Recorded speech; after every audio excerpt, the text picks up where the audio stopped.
L'un des moyens par lesquels l'Union européenne espère empêcher les futures vagues de migration consiste à aider les pays d'Afrique et du Moyen-Orient à développer ce qu'on appelle des cartes d'identité biométriques.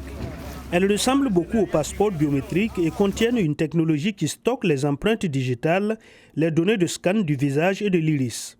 Mais certains craignent que ces données biométriques ne soient utilisées à d'autres fins.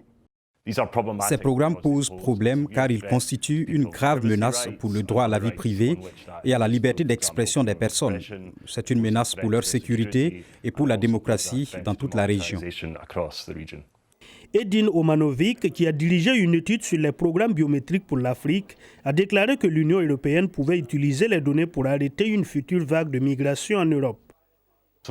L'objectif à long terme est de développer des programmes et des capacités biométriques dans la région afin qu'à l'avenir, les autorités de l'UE chargées des migrations puissent accéder aux informations contenues dans les bases de données et les explorer avec leurs homologues africains afin de pouvoir éventuellement expulser des personnes vers l'Afrique.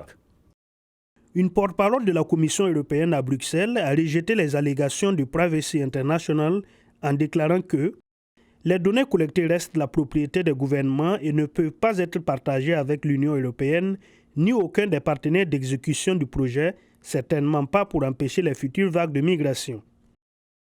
Les projets de migration en Afrique sont financés par le Fonds fiduciaire de l'Union européenne qui supervise également le programme d'identification biométrique.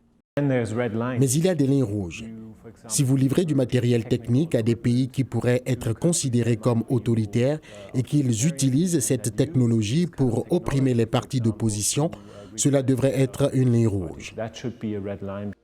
Les ONG souhaitent que le Fonds fiduciaire Union européenne-Afrique soit audité par le Parlement européen, ce qui pourrait mettre fin au programme si des abus en résultaient. Elles veulent également avoir l'assurance que l'aide au développement ne sera pas utilisée pour financer le programme de biométrie.